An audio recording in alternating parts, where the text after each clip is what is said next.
Hora 23.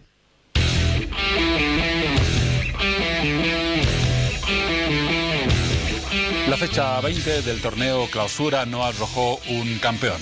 Bolívar quiso proclamarse hoy campeón de ese torneo, pero no pudo. Un empate 0-0 con Strongers determinó que el suspenso se prolongue por lo menos por 2 o una jornada más. Quedan 2 jornadas del campeonato liguero. Bolívar necesita apenas conseguir un punto para coronarse como campeón. Actualmente tiene una diferencia de 6 puntos respecto al Tigre y esa diferencia determine que necesite solamente una unidad en su próximo partido o en el subsiguiente para coronarse como campeón. Ha sido uno de los temas más importantes de esta jornada, que podía titularse como la fiesta que quiso ser y no fue, desde luego para el Bolívar. Comenzamos con este tema, pero tendremos mucho más. Les doy las buenas noches y la bienvenida y el mismo saludo a Paola Sánchez. Paola, buenas noches. ¿Cómo estás, Juan Pablo? Buenas noches. ¿Cómo están todos? Bienvenidos a un nuevo programa de Hora 23. La familia como formadora de líderes. Ese es el tema principal que abordamos esta noche y es sumamente importante. La educación de los hijos desde el espacio familiar. Es de mucha importancia para lograr la formación de líderes auténticos, aquellos exitosos que tanto necesita nuestra sociedad. Es por ello que les hago la invitación a todos ustedes, padres e hijos, para que juntos puedan seguir la temática que elegimos para el programa de esta noche, que es muy importante y de interés general. Bienvenidos a todos. Vamos contigo, Juan Pablo. Gracias, Paola. Como ustedes conocen, ayer en la madrugada se conoció una noticia muy importante para el país, pero particularmente para La Paz y para una de sus festividades más destacadas. La declaratoria por parte de la UNESCO, la Organización de las Naciones Unidas para la Educación, la Ciencia y la Cultura, de la cita como Patrimonio Intangible de la Humanidad. Patrimonio cultural inmaterial de la humanidad, para ser más preciso. Hablamos ayer con autoridades al respecto, hoy profundizaremos sobre el tema. Tendremos una autoridad importante en nuestros estudios para conocer qué debe hacer el país, cuáles son los retos que se presentan ahora luego de esa declaración de la UNESCO y las tareas que ya se han emprendido al respecto. Otro de los temas de Hora 23 en esta jornada. Además, hablamos de la ergonomía en el trabajo. En otras palabras, analizamos a los trabajadores en relación con el lugar donde trabajan, con su entorno. Cada vez existen más trabajadores con dolores de espalda, dolor en las piernas, tensión en los ojos, tantos efectos negativos que puede generar la falta de ergonomía, cuando el lugar de trabajo no se acomoda a la necesidad del trabajador y por el contrario son los trabajadores quienes tienen que acomodarse al lugar donde trabajan. Esta situación puede generar efectos muy negativos que repercuten de manera realmente negativa en el rendimiento de los trabajadores y también en la productividad de las empresas. Es por ello que abordaremos también este tema esta noche, Juan Pablo. Claro que sí, Paola, y también tendremos una entrevista sobre un tema resonante de la semana que está a punto de concluir: el acuerdo entre los médicos y el sector del Ministerio de Salud, que finalmente no fue. Las negociaciones prácticamente han sido rotas, existe incertidumbre sobre el paro, que hoy cumplía su día número 15. Reiteramos, no existe acuerdo entre los médicos y el gobierno y por lo tanto se mantiene la huelga o el paro indefinido que iniciaron hace más de 2 semanas los médicos y todo el sector de salud. Incertidumbre en relación a este tema. Por el momento no se vislumbran paradas de salida o vías que den solución a este conflicto. Muy bien, la invitación está hecha para que todos ustedes puedan participar de este programa a través de nuestras redes sociales y nuestra página de Facebook Hora 23. Además, recordarles a todos aquellos que no tienen un televisor enfrente que pueden seguirnos a través de cualquier dispositivo por vía online con la siguiente dirección. Tómala en cuenta. Hablamos de www.redbolivision.tv.bo/envivo-5. No olviden que todas nuestras publicaciones se encuentran disponibles en nuestra página de Facebook y usted puede acceder a ellas simplemente escribiendo el hashtag numeral Hora 23 jueves y la fecha de hoy, 7 de diciembre del 2017. Ahí podrá acceder a nuestros cuadros y además emitir sus comentarios, sus opiniones, sus preguntas acerca de todos los temas que desarrollamos en esta noche. Estaremos esperando todas sus opiniones porque su participación es sumamente importante para el desarrollo de este programa. Y vamos a uno de los temas que anunciamos hace algunos instantes, la declaratoria por parte de la UNESCO de Patrimonio Cultural Inmaterial de la Humanidad para la Alacita Paceña, que está muy próxima. En enero del 2018 estaremos celebrando una nueva festividad que reúne a centenares y centenares de paceños y no paceños en la ciudad de La Paz para rendir esa devoción a la prosperidad, para formular pedidos de una y otra naturaleza que se une, podríamos decir, con una creencia enraizada en la cultura andina y con ese mundo que ha definido a una particularidad ahora reconocida por la UNESCO. Y estamos en nuestros estudios con un invitado que nos va a hablar de este tema y de lo que queda como reto para el país en los próximos meses tras esta declaratoria de la UNESCO.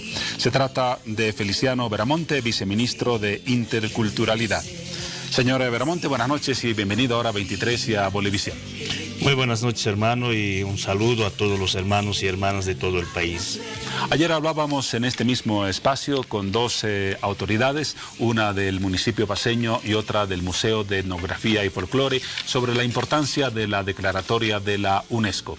Desde la perspectiva del Ministerio del área al que usted pertenece, ¿cuál es la valoración que se realiza de esa declaratoria de la UNESCO? ¿Cuál es la importancia? Bueno, primero que nada, el Estado boliviano, a través del Ministerio de Culturas y Turismo, ha estado haciendo gestiones desde el 2010 con la finalidad de que UNESCO pueda declarar como Patrimonio Cultural de la Humanidad a la Feria de Alacitas, y ahora logramos el día miércoles a la madrugada, UNESCO ha declarado como Patrimonio Inmaterial de la Humanidad a la Feria de Alacitas. Ahora con esta declaratoria necesitamos los bolivianos seguir profundizando lo que es la Feria de Alacitas, no con una finalidad comercial, sino más bien promocionar más que todo esta feria, que es un símbolo de fertilidad y abundancia para los paceños, pero por ende también para todo el pueblo boliviano. Entonces el mundo nos tiene que conocer y para ello hay que promocionar, y en eso es muy importante la participación de las instituciones quienes conforman el comité impulsor, pero además también los hermanas y hermanas que se dedican a esta actividad de la Feria de Alacitas. Entonces, justamente por lo que usted menciona, que la promoción de esta nueva condición de la alacita sea con un énfasis cultural, ¿qué acciones específicas se podrían hacer para fortalecer ese carácter cultural y simbólico de la alacita, que en los últimos años, lo debemos reconocer, se ha devaluado con un cariz más comercial que de otro carácter? ¿Qué podríamos hacer específicamente para recuperar y valorizar el contenido cultural de la alacita? Lo que debemos nosotros valorar es que primero esto debemos tomar en cuenta como una actividad de fertilidad y abundancia, y no podemos perder la esencia que tiene la illa, como lo denominamos, pero además no se puede... nosotros no podemos simplemente ver como una forma de comercio, sino más bien hay que promocionar a través de nuestra identidad cultural. El mundo nos tiene que conocer, y para ello importante la participación del Ministerio de Culturas y Turismo. Justamente la alcaldía decía ayer que en el mismo plano de fortalecer el carácter cultural y simbólico de la alacita, se va a tratar de limitar e incluso prohibir la venta de algunos productos, por ejemplo los de origen chino. En el caso del gobierno, en el área de sus competencias y específicamente de su ministerio, ¿qué se podría hacer para fortalecer y coadyuvar a esa intención general de dar una jerarquía diferente a la alacita? Desde luego, la alacita tiene que ser en base a nuestro producto. Es decir, como siempre nos decimos, hay que consumir lo nuestro. Entonces esta feria tendría que ser en base a nuestros productos y no se puede aceptar que venga o que se introduzca un producto que no es boliviano. ¿Estaría de acuerdo con esa prohibición de productos chinos, por ejemplo? En todo caso, el Estado boliviano hemos estado batallando que no ingrese producto extranjero a nuestros mercados, y con este tema de la declaratoria de Patrimonio Cultural de la Humanidad tenemos la gran responsabilidad de cuidar, más que todo de proteger la esencia cultural, nuestra identidad. Ahí está nuestra historia de los bolivianos, está simbolizada a través de nuestro iqueco. Entonces tenemos que saber proteger, y por supuesto queremos decir también a los hermanos y hermanas artesanos que deben ellos valorar su mano de obra. Tiene que ser en ese comercio o en esa feria lo que es el producto hecho por manos bolivianos. ¿Se va a crear alguna instancia de coordinación entre el ministerio al cual usted representa, el gobierno municipal y los vendedores de la Lacita, por ejemplo, para caminar conjuntamente en estos objetivos? Desde luego, a la cabeza del Ministerio de Culturas y Turismo, el comité impulsor, como tal, tiene que continuar trabajando y tiene que haber coordinación de manera más profunda, a pesar de algunas diferencias políticas, porque esto se trata de cómo cuidar nuestro patrimonio cultural. Entonces tiene que haber la responsabilidad, pero además tiene que haber el compromiso de todas las instituciones del Estado a proteger el patrimonio cultural de la humanidad, como es declarado a través de la UNESCO. Hemos dicho que estamos de acuerdo, el gobierno municipal, el gobierno central y los expositores de la Lacita, en que no se permitan productos extranjeros, no por una xenofobia particular, sino por la desnaturalización de la fiesta. Aparte de esta medida, ¿qué otras acciones va a proponer su ministerio para caminar en ese sentido que mencionamos? Lo que tenemos que hacer cumplir es, más que todo, todas las normas relacionadas con esta actividad. No es que estamos queriendo prohibir el ingreso de otros productos, sino esta feria exclusivamente tiene que estar resaltada a través de nuestros productos. Tiene que ahí estar en miniatura el arte, ahí tiene que estar nuestro tejido, nuestra producción agrícola. Entonces tiene que estar el producto boliviano. Entonces es una forma de cuidar más que todo el patrimonio cultural. Y por supuesto también tenemos que ver con seguridad algunas normas internas a nivel de los hermanos y hermanas que se dedican a esta actividad de la Feria de Alacitas, para que ellos también tomen conciencia y entre todos podamos cuidar y proteger. Esa es nuestra responsabilidad del Estado. Y el Estado no solamente es las instituciones como tal, sino también forman parte del Estado la ciudadanía que se dedica a esta actividad. Ahora me imagino que será una tarea de largo tiempo. Quizás hasta enero del 2018 no logremos un pleno consenso o medidas prácticas para cambiar ese carácter de la Lacita. Será una tarea de largo plazo que implique etapas, me imagino. Desde luego, tenemos que ya sentarnos a coordinar, y para el 24 de enero ya tenemos que tomar conciencia y comenzar el 24 de enero una actividad ya de manera muy responsable, y esa responsabilidad tenemos que asumir entre todos, como Estado, como instituciones, por supuesto el gobierno nacional en coordinación con otras entidades, así como el municipio, la gobernación. Es una responsabilidad de todos ahora proteger el patrimonio que ha sido declarado a través de la UNESCO, y esta responsabilidad tiene que ser puesta en práctica y no simplemente en discurso. Para ello es muy importante hacer reuniones de coordinación. ¿Qué se va a hacer con los expositores? Desde luego ellos han afirmado que están de acuerdo con esta política, pero de los dichos a los hechos hay una gran distancia, porque al final algunos de ellos afirman que les interesa vender, ganar el sustento durante la festividad de la cita, independientemente de qué productos venden. ¿Qué se va a hacer? ¿Qué se va a trabajar con ellos para que la oferta que se presente al público no sea la de todos los años y apunte más bien a los valores que hemos mencionado en esta entrevista?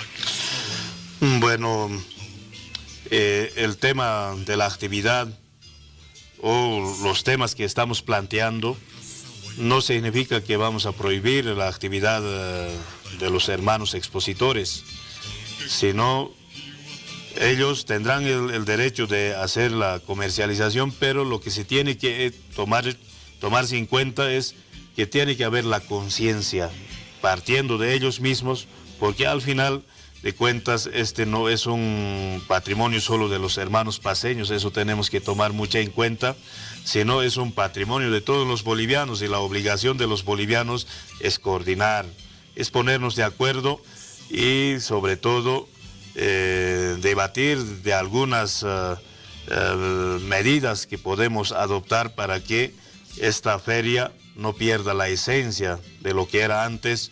Es que no podemos vulnerar esa esencia que ha sido, y todos reconocemos, al menos que el Iqueco es una isla de abundancia de los bolivianos, y así los que somos del altiplano los reconocemos, y tenemos que ahora saber cuidar, saber administrar, y por supuesto también tenemos que adecuarnos a lo que nosotros mismos producimos, y eso tendrá que estar expuesta en la feria de las Alacitas. La Alacita tiene varias versiones, desde luego lo más importante y la más sobresaliente es la que se verifica en La Paz a partir del 24 de enero, pero también está presente en otras capitales departamentales. Las acciones que hemos mencionado, ese trabajo conjunto de revalorizar la festividad por parte del gobierno municipal, del gobierno central y de los expositores, se va a replicar en otras capitales departamentales donde también se celebra la Alacita, en algunos casos en otras fechas del año.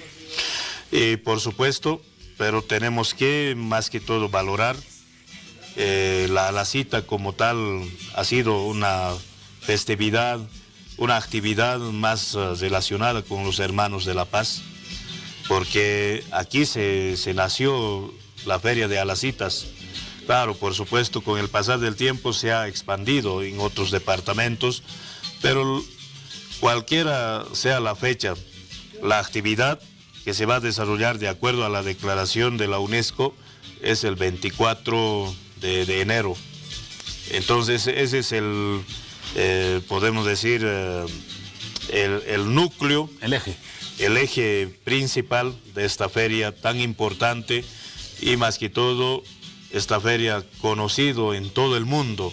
Es por eso yo digo, también otra de las responsabilidades del Estado, a través de sus instituciones, así como el Ministerio de Culturas y Turismo, tenemos que seguir promocionando esta actividad para que podamos adquirir más visitantes de otros países, y de esa manera el mundo conozca de esta actividad que se desarrolla en la ciudad de La Paz, y sobre todo desde La Paz se hace conocer a los 9 departamentos, y por eso en diferentes departamentos están también nuestros hermanos de La Paz de diferentes departamentos, ¿no es cierto? Se mezcla nuestra sociedad y no se puede prohibir también lo que quieren replicar. Entonces eso también es un derecho, pero lo que se tiene que respetar es la fecha, 24 de enero, que se comienza esta feria y que dura 2 semanas. Entonces hay que saberlo respetar y manejarlo de manera adecuada. ¿Y qué pasa con las circunstancias que se han presentado en un reciente pasado respecto a un intento de apropiación de la autoría y de las características de esta festividad, por ejemplo, en Perú? Me imagino que la declaratoria de la UNESCO es un espaldarazo al país sobre cuál es el origen y la tierra de la tradición de esta festividad. Los hermanos de Perú, incluso de Chile y una parte de Argentina, también han planteado y han postulado, incluso en la lista estaban, ¿no?, en la lista de los postulados, pero sin embargo, en este caso es el Estado, ha tomado las riendas, podemos decir. El Estado ha tomado más que todo esa responsabilidad de defender lo que hemos postulado, el expediente. Entonces ese resultado es que se ha aprobado esta madrugada del día miércoles, y para nosotros es un gran avance, es una gran satisfacción. Y ahora, a partir de la declaratoria de la UNESCO, los peruanos más bien tendrán que sumarse a Bolivia. Y no pueden ellos de ninguna manera adueñarse, apropiarse de nuestra cultura boliviana, como lo hicieron con el tema de charango. Por ejemplo, ellos querían o se apropiaron de nuestro charango, pero en este caso de las alacitas es de los hermanos, iniciativa de los hermanos paceños, pero es por supuesto como patrimonio del Estado boliviano. Entonces la responsabilidad de todos los bolivianos es defenderlo. Esa es nuestra responsabilidad. Por último, ¿cuáles son las acciones inmediatas que se van a tomar en ese comité de coordinación entre el gobierno central, el gobierno departamental y los expositores para apuntar a fundamentar y a desarrollar las mejoras planificadas para la alcaldía? Queda poco hasta el 24 de enero. Bueno, de todas maneras tenemos que buscar un escenario donde nos reunamos y escucharnos algunas opiniones para planificar y manejar, administrar de una mejor manera posible, a fin de que a partir de esta declaratoria ya sea la feria organizada de una mejor manera. Y no podemos nosotros ahora realizar la feria de manera desorganizada. Todos tenemos que participar de manera responsable. Para eso es importante generar espacios de reuniones donde discutamos algunas metodologías de cómo organizarnos. ¿Hay alguna planificación específica en cuanto a fechas y espacios para esas reuniones? Bueno, por el momento estamos nosotros viendo para planificar una fecha y con seguridad oportunamente lo haremos conocer, incluso los resultados de la reunión que tengamos a través de los medios de comunicación para que toda la ciudadanía conozca de aquello. Porque lo peor que podría pasar sería tener el título y no aprovecharlo en un trabajo conjunto entre todos los involucrados. De todas maneras, ahora que tenemos la declaratoria, tenemos que explotar a lo máximo. Y de eso se trata. Y para explotar a lo máximo tenemos que organizarnos de una mejor manera. Y ahí, nuevamente digo, más allá de algunas diferencias políticas, qué sé yo, lo que nos interesa es administrar nuestro patrimonio y a través de eso, de esa promoción, hacernos conocer como Bolivia. Y Bolivia tiene que estar conocido, reconocido y respetado en el mundo, y por ello es lo que tenemos que unirnos para administrar de una manera mejor nuestro patrimonio, todo lo que tenemos en tema turístico, en tema cultural y otros materiales. Entonces hay que explotarlo para que las futuras generaciones puedan continuar. ¿La Declaratoria de Patrimonio Cultural Inmaterial de la Humanidad tiene una vigencia indefinida o se la otorga con un periodo de vigencia que debe ser renovado de acuerdo a algunas condiciones que cumple el país? Bueno, la declaratoria no puede ser con un plazo, sino más bien en el transcurso del tiempo se tiene que ir mejorando si es que hay que mejorar algo. Entonces, por eso para mí es un gran logro que hemos tenido los bolivianos, y si se trata de ir mejorando, tenemos que hacerlo. Pero estamos comenzando, por eso yo veo que rápidamente se tiene que generar algunas reuniones para coordinar, planificar y organizarnos de una manera mejor para llevar adelante las actividades relacionadas con el tema de las alacitas. De eso se trata la responsabilidad de cada una de las instituciones involucradas en el comité impulsor, porque somos el comité impulsor, es el responsable de lo que ha logrado y tiene que continuar trabajando para una mejor administración de esta actividad. Feliciano Beramonte, viceministro de Interculturalidad, estuvo y está presente en Hora 23 en Bolivisión. Agradecemos su análisis sobre esa declaratoria que ha sido uno de los hechos importantes de esta semana, a pocas semanas del comienzo de la Alacita 2018. Así que estaremos atentos al trabajo de esa comisión para el cumplimiento de las metas que usted bien ha definido. Será hasta pronto entonces.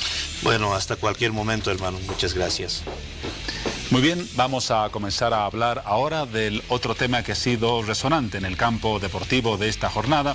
Me refiero desde luego al resultado del clásico entre Bolívar y Die Strongers, un empate con 0 gol por bando, lo que prolonga el suspenso de la definición del campeonato clausura y desde luego la identificación de quién va a ser el campeón. Aunque desde luego las mayores posibilidades están en el lado celeste, en el lado del conjunto de Bolívar. Queremos conocer cuál es el ambiente que se presenta en este instante en los alrededores del estadio Hernando Siles. Me imagino que gran parte de la gente a esta hora ya ha abandonado el estadio. Estamos en contacto con Yubinka González, nuestra periodista, para que nos cuente sobre ese ambiente y sobre los ecos de ese empate entre celestes y atigrados. Yubinka, el informe. Buenas noches.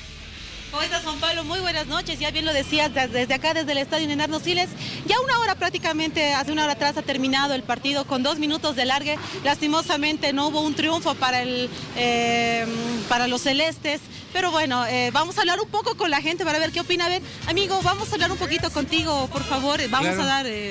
¿Viniste al partido? Sí, lamentablemente hoy no pudimos dar la vuelta olímpica, pero yo creo que ya la próxima fecha, creo que es con Nacional Potosí, vamos a conseguir un nuevo título. Estamos entonces con las expectativas de que Bolívar va a ser campeón. Sí, va a ser campeón, eso creo que no hay donde perderse y lamentablemente no ha sido un buen partido de los bolivaristas. Pero bueno, y también creo que la lluvia ha afectado a mucho público también, eso creo que hay que felicitar de ambos equipos y bueno, será el fin de semana. Bueno, muchas gracias. Por este otro lado también tengo un grupo de amigos que han estado asistiendo también al partido. Chicos, ¿cómo están las expectativas para el próximo? ¿Ustedes son bolivaristas del Tigre? De Tigre. Obvio. Estamos disputando. ¿Y acá, chicos, de qué equipo? Del Bolívar. Del Tigre. Estamos disputando. A ver, chicos, entraron al partido, pudieron ver cómo están los jugadores, tal vez la lluvia ha afectado un poco. No, estaba bien el partido. Es un partido para los dos, ¿no? Para los dos equipos. Esperamos que la siguiente semana salga Bolívar campeón. No, la próxima semana nosotros venimos del Tigre y lo vamos a ganar a todos. Así que ahorita da un poco de chance a darles y a la próxima le metemos con más ganas. Somos chau, güey. Viva Bolívar. Bueno, estas son las ganas que tienen los chicos y bueno, muchos hinchas también. Recordemos que la próxima fecha es de Bolívar en el día domingo para que pueda participar y jugar con Nacional Potosí. Este es el panorama que se vive hasta hora de la noche, como lo decías, Juan Pablo, ya no hay mucha gente, sin embargo, hay algunas personas que se están quedando a ya ver lo que va a ser el próximo partido el día domingo. Entonces, Yubinka, la fiesta se ha postergado y definitivamente las ganas de los bolivaristas de celebrar en La Paz y en el estadio Hernando Siles no se han cristalizado. A ver, vamos a hablar un poco con él, si logramos hablar. ¿Podemos hablar en vivo para la red Bolivisión, por favor? ¿Cómo están las expectativas del partido? Bien. Porque es muy difícil, muy duro. Sí, todo tranquilo. ¿Algunas palabras tal vez del partido? ¿Cómo lo han jugado ustedes? Lindo. La gente lo ha disfrutado de la mejor manera. Eso es lo más lindo del fútbol. Listo, muchas gracias. Bueno, lo teníamos ahí con pocas palabras, pero pudo hablar un poco con nosotros, Juan Pablo. Gracias, Yubinka. Hemos conocido el panorama tras el partido de esta noche. Simplemente recordamos que Bolívar el próximo domingo 10 se enfrenta a Nacional Potosí como visitante en Potosí. Stronger jugará aquí en La Paz con Real Potosí. Y la última fecha será el domingo 17, Bolívar de local frente a Universitario de Sucre y Die Strongers también de local frente a Bilsterman. Bolívar, lo hemos dicho ya, necesita solamente obtener un punto en cualquiera de esos dos partidos para, independientemente de lo que haga Strongers, coronarse como campeón. Tiene más posibilidades, aunque desde luego nada estará dicho hasta el final del campeonato el domingo 17 de diciembre. Agradecemos a Yubinka González por ese contacto. Dejamos el tema, volvemos a estudios y estamos ahora con Paola Sánchez para la presentación de otro de los sectores de Hora 23. Gracias, Juan Pablo. Es momento de cambiar de tema en Hora 23 y de hablar del tren bioceánico. Para ello vamos a conocer la publicación que ya se encuentra disponible en nuestra página de Facebook Hora 23. Es la siguiente. El primer mandatario iniciará el 11 de diciembre una gira por países de Europa. Existe interés por apoyar la capacitación técnica y también analizar el tema financiero de este proyecto. Vamos contigo, Juan Pablo, para el desarrollo de la entrevista. Gracias, Paola. Y para el desarrollo del tema estamos con la presencia esta noche en Bolivisión de Galo Bonifaz, viceministro de Transporte. Lo tuvimos hace algunos días para hablar de otro tema, pero hoy está convocado para considerar ese asunto del tren biosánico que ha tenido una definición importante esta semana tras la visita del presidente Evo Morales a Brasil. Viceministro, buenas noches y bienvenido a Hora 23. ¿Cómo está, Juan Pablo? ¿Del Bolívar o del Stronger? ¿O de ninguno de los dos equipos? Bolívar. Del Bolívar. Se ha venido de celeste, pero no hubo posibilidad de fiesta. Sí, sí, estamos esperando otro partido más. Hay grandes posibilidades, como lo decía en la presentación. Hablemos ahora del tema del tren bioceánico. ¿Cuán importante ha sido la reunión entre el presidente Morales y su colega Temer esta semana en Brasil? Por lo que se ha conocido, se ha definido la incorporación oficial de Brasil a este proyecto. Antes existía una intención, un compromiso, pero ahora sí el acuerdo está sellado para que Brasil, era prácticamente uno de los pulmones del proyecto, forme parte de esta iniciativa de transportes. ¿Es así?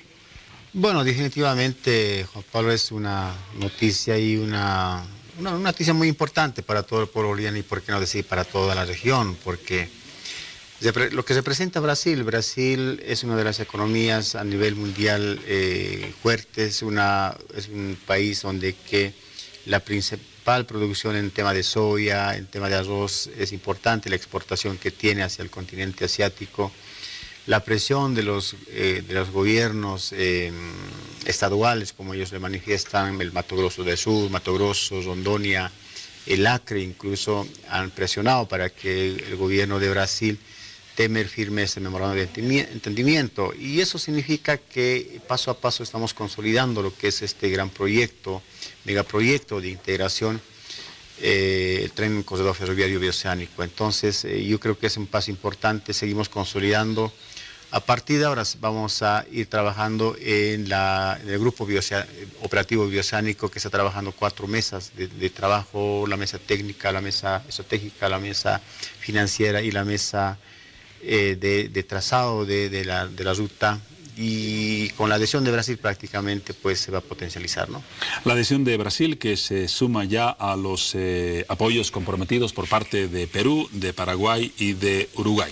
Usted decía, se ha conformado esa comisión, grupo de trabajo entre Bolivia y Brasil. ¿Cuándo comienza a trabajar para avanzar en los puntos que mencionaba? Bueno, prácticamente el grupo operativo bioceánico ha ido trabajando cada mes a través de videoconferencias entre los países socios, en este caso Bolivia, Perú y Paraguay. Y Brasil estaba participando, ¿no?, como oyente, pero con la adhesión prácticamente iba a ser una voz que también va a tener que decidir. Entonces ya está trabajando, porque no estamos descuidando ni un detalle para que este proyecto se consolide. Importante Brasil porque entendemos de que el actual recorrido que tiene Brasil justamente es muy largo. Justamente un extremo del tren bioceánico comienza en Brasil, en el puerto de Santos, ¿verdad? En el puerto de Santos para que por ejemplo, aquí todo el trayecto hasta el puerto de Hilo en Perú. Exactamente, ¿no? Entonces el recorrido aquí tiene... Ahí podemos mostrar la imagen, si me permite. Sí, por favor.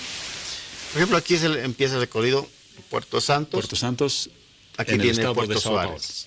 Esta línea, por ejemplo, ya tiene... la línea ya tiene Brasil, la línea trochamétrica, ¿no? Entonces no necesita la liberación de vía, no necesita la ficha ambiental, ya tiene la línea extendida Brasil. Esto significa, había un dato, que el 40% de la línea del tren bioceánico ya está prácticamente construida. Exactamente, ¿no? Ahí, como verán, ya tiene Brasil. Lo único que va a hacer es adecuar, recondicionar y habilitar. De Santos a Puerto Suárez. A Puerto Suárez. En Puerto Suárez. De Puerto Suárez a Santa Cruz, la red oriental de Bolivia funciona con la red oriental que cada día transita. ¿Y es el mismo ancho de trocha? Trocha métrica. Brasil tiene trocha métrica y nosotros tenemos trocha métrica, ¿no? Para que nos entiendan muy bien, ¿a qué nos referimos con trocha métrica? La trocha métrica es una trocha única. Hay 2 trochas, la estándar y la métrica. Nosotros tenemos, y Brasil tiene la trocha métrica, que es una trocha angosta, y la estándar es un poco más ancha, para que circulen trenes con carga o pasajero, ¿no? En palabras más simples, el ancho de las rieles. El ancho de las rieles, exactamente. Y de Santa Cruz hacia Montero, efectivamente existe. De Montero a Bulubulo actualmente estamos trabajando con un proyecto con una empresa para consolidar el tendido de la línea, un avance del 78%. ¿Qué dicen es el sector más complicado por la geografía y por los accidentes geográficos? No, todavía es el tema del territorio cruceño. De Montero... Cuando llegamos a Cochabamba, creo que de Bulubulo a Villa Tunari... Ese es el trayecto complicado. Y de Villa Tunari a Cochabamba sí. Ella la ruta más complicada, porque ahí nos topamos con el Sillar. Entonces, de Cochabamba a Oruro existe, y hay que rehabilitar, de Oruro a La Paz existe la red occidental, y de la frontera hacia Perú está haciendo la preinversión para sus estudios. Le devuelvo su mapa. Muy bien, ese es el recorrido del tren bioceánico. Había un dato importante que se mencionó esta semana para que la gente tenga una valoración de la importancia de esta vía. Se decía que actualmente Brasil demora en llevar su mercadería a Shanghái por el canal de Panamá 67 días y 13 horas. Pero con el tren bioceánico ese tiempo se reduciría a 36 días y 8 horas. Es desde luego un aspecto, una reducción de tiempo notable. Brasil ha tomado esa decisión porque esa es la ruta más viable, acorta tiempo, distancia, acorta los costos de operaciones para los empresarios brasileños, para el gobierno de Brasil y por qué no también decir para nosotros los bolivianos, para el empresariado boliviano. Entonces, prácticamente la mitad del tiempo de 67 días a 38, casi la mitad del tiempo se reduce. Entonces es un atractivo porque económicamente significa mucho a Brasil, significa a los empresarios brasileños de que sus productos de exportación, en tema de soya, en tema de minerales, tema de frijol, de arroz, lo que exportan hacia el continente asiático tenga más rentabilidad. Y por eso la presión de estos estados, del Acre, de Rondônia, de Mato Grosso del Sur, ha sido importante. Pero independientemente de cuestiones políticas, entre ambos gobiernos se ha decidido la firma de ese acuerdo del memorándum de entendimiento. Es muy importante. Brasil lo ha entendido porque es la única vía que puede satisfacer las necesidades del empresariado brasileño. Y si era tan importante para Brasil, ¿por qué se habrán demorado tanto en tomar la decisión? Antes asumida por Uruguay, por Perú y desde luego por Bolivia. Lo que pasa es que hay dos reuniones que se han ido aplazando, ¿no? Por cuestiones de salud del presidente de Brasil, ¿no? Pero la simple presencia de Cancillería brasilera en las mesas técnicas a través de videoconferencias nos garantizaba que Brasil en cualquier momento iba a firmar, porque constantemente en las videoconferencias de Brasil sí participó con sus aportes, ¿no? Pero necesitábamos el documento oficial, ¿no? Entonces, como ya hay un documento oficial del memorándum, oficialmente pues Brasil es parte de socio estratégico de este gran proyecto. Y todas las decisiones que se van a tomar a partir de ahora justamente van a ser en conjunto. Por ejemplo, una de las prioridades va a ser buscar el financiamiento. A eso me quería referir. Se necesita, de acuerdo a las estimaciones, una inversión aproximada de entre 10.000 a 14.000 millones de dólares. No es poco. ¿Cuáles son las posibles fuentes de financiamiento para esta obra? Eso es un estimado, ese presupuesto, ¿verdad? Pero puede ser un financiamiento europeo, porque empresas alemanas, suizas, francesas, están interesados en financiar. No nos olvidemos de que Alemania también se incorporó al proyecto con temas de financiamiento y también aporta técnicamente. El financiamiento se va a buscar en conjunto de todos los países. Puede ser una inversión privada o una APP, ¿no? Asociación pública-privada. Todavía se está en fase de exploración, no hay un compromiso. Efectivamente, a partir de la adhesión de Brasil ya se va a tomar decisiones la gestión que venga, ¿no? Pero lo que más nos va a urgir en trabajar es el tema del financiamiento, ¿no? Como le decía, un financiamiento extranjero, europeo, una APP que puede funcionar. Nos parece interesante la propuesta, por ejemplo, de Brasil, que sea una APP, nos manifestó en las videoconferencias, pero veremos, el conjunto de países que conforman este corredor lo van a decidir, no simplemente el tema financiero, sino también el tema estratégico, el tema del trazado, el tema de la norma regulatoria que tiene que tener este corredor, por ejemplo, el control aduanero. Brasil nos ha manifestado de que tiene que ser un corredor ágil, efectivo, que brinden esas garantías de que el empresariado no va a tener perjuicio en el trayecto. Entonces vamos a ver que tenga un control aduanero único entre todos los países o un control aduanero solamente para el corredor muy especial. Entonces son propuestas que ya lo hemos ido trabajando, seguramente vamos a ir consolidando la gestión que viene, ¿no? El presidente Morales viaja el próximo 14 o va a estar el próximo 14 de este mes en Suiza. El objetivo de su visita tiene que ver con un asesoramiento técnico, con la búsqueda de financiamiento o con ambas o más situaciones. El 13 de este mes estamos firmando un convenio con la Universidad de Austria, Graz, ¿no? Para capacitación técnica a los ingenieros civiles, ingenieros ferroviarios. No nos olvidemos de que la capitalización, la privatización prácticamente ha matado al sector ferroviario. Hoy en día tenemos esos compañeros ferroviarios que ya están en la etapa de jubilación, pero también están aportando desde ese sector.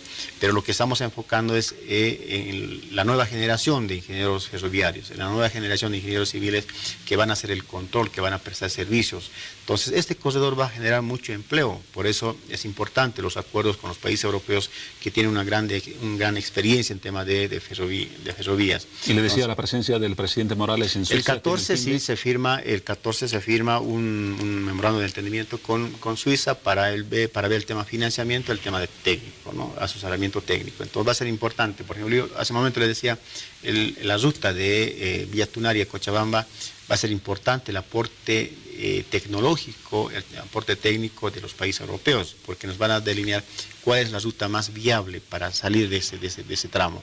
Porque no podemos tener, ni va a ser admisible tener un sillar en términos ferroviarios que se corte cada vez que cae una tormenta. En términos técnicos se va a evitar absolutamente esa posibilidad. Exactamente, ¿no? Entonces la experiencia de los europeos es muy importante y va a ser muy importante el aporte, en la medida del trabajo que vamos realizando en las mesas técnicas. Y por eso el presidente está dando más énfasis en firmar este acuerdo de memorando de entendimiento con Suiza para que el tema técnico pues sea también transmitido a la parte boliviana, al mismo corredor, al grupo operativo de Bioceánico. Entonces, toda esta gestión, estimado Juan Pablo, no es casual, es un proyecto, es un plan de gobierno que el presidente ha asumido desde 2006.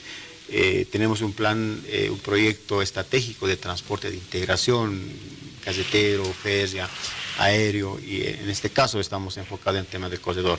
Hemos empezado con el corredor, estamos después complementando los trenes metropolitanos de Cochabamba y Santa Cruz.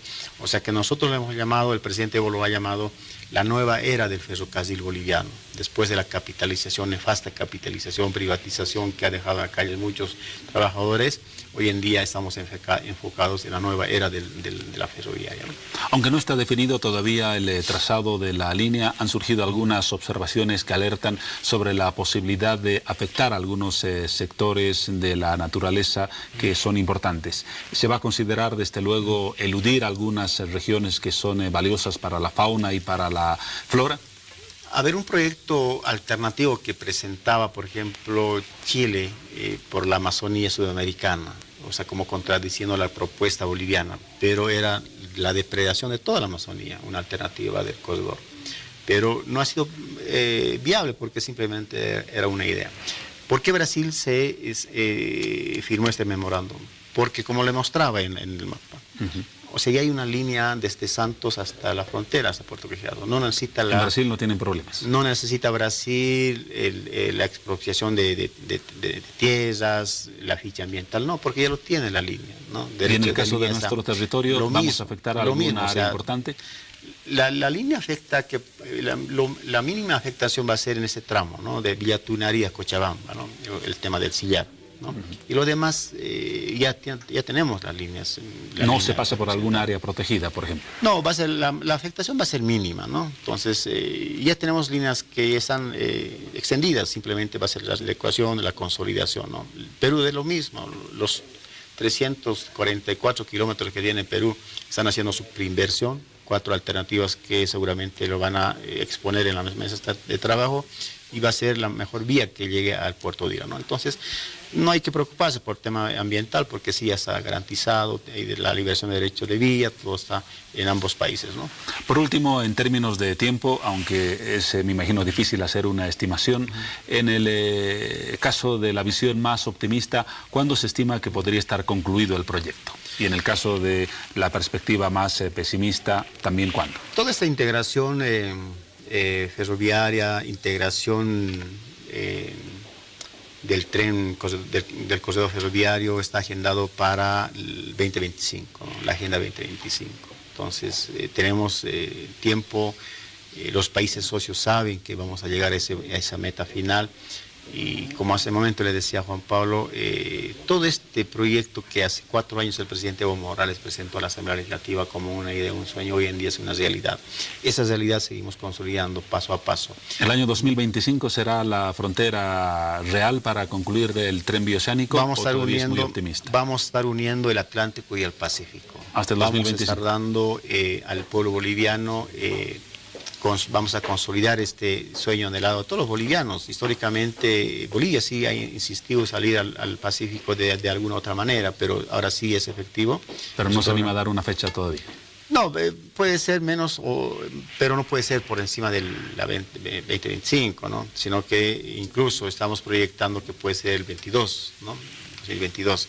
Pero de acuerdo al trabajo que realicemos las mesas técnicas, ¿no? Muy bien. Y muy brevemente, seguramente la gente se pregunta, ¿esta línea va a servir también para el transporte de pasajeros o es netamente o mayormente dedicada al transporte de carga? La mayor parte es de carga, ¿no? Porque Brasil nos ha pedido así, porque Brasil, como le decía, el presidente se reunió con los gobernadores del estado del Acre, Rondônia, Mato Grosso, que son productores de soya. Entonces, la mayor parte va a ser de carga. Lo mismo de parte de Bolivia, los empresarios, los exportadores bolivianos también están pidiendo, pero de alguna manera va a haber una incidencia también en el pasajero, pero lo más fuerte del proyecto es el tema de la carga, ¿no? La carga. Y otro elemento más, el año que viene Bolivia va a tomar la presidencia pro tempore de COSIPLAN, que es un brazo operativo de la UNASUR. Entonces, como presidencia vamos a seguir fortaleciendo y vamos a seguir consolidando. Entonces, un elemento más para seguir fortaleciendo este corredor. Entonces son las condiciones andadas, ¿no? Este proyecto, estas firmas de memorándums de entendimiento con todos los países socios ha sido gracias a la imagen del presidente. Eso hay que decirlo así de frente, ¿no? Porque si no hubiera sido imagen, el liderazgo, ahorita el corredor hubiera estado ahí archivado, pero ha sido muy importante la participación del presidente. No le ha interesado cuestiones políticas, ideológicas con Brasil, a pesar que tenemos diferencias ideológicas, pero cuando se trata de luchar por las reivindicaciones, por la integración entre pueblos, no hay política. Entonces, lo único que busca el presidente es bienestar para todos los bolivianos, para las futuras generaciones, ¿no? Aunque los socios del proyecto buscarán, desde luego, utilidades y no solamente imagen. Efectivamente, ¿no? Ese es el objetivo, que la economía del Estado boliviano se siga consolidando, que todos los países miembros se beneficien, ¿no? Y el principal beneficiado sean los pueblos, el ciudadano en este caso boliviano, ¿no? Galo Bonifaz, viceministro de Transporte. Viceministro, una vez más, gracias por estar presente en Hora 23. Dejamos el tema que seguramente va a seguir generando noticia de tiempo en tiempo por los plazos de este proyecto, por los plazos y por la importancia en la perspectiva de una economía regional más fortalecida. Tiempo de un corte para continuar luego con más de Hora 23. Bien, iniciamos un nuevo bloque de Hora 23 y en esta ocasión hablamos del paro médico, pero antes de ello la invitación para que todos ustedes puedan participar a través de nuestras redes sociales y nuestra página de Facebook Hora 23 en la siguiente publicación que está relacionada justamente a este tema. Vamos a conocerla. El paro indefinido que acatan desde el pasado 23 de noviembre los médicos bolivianos es una violación a un derecho humano. Así lo afirmó un representante de la Organización Mundial de la Salud.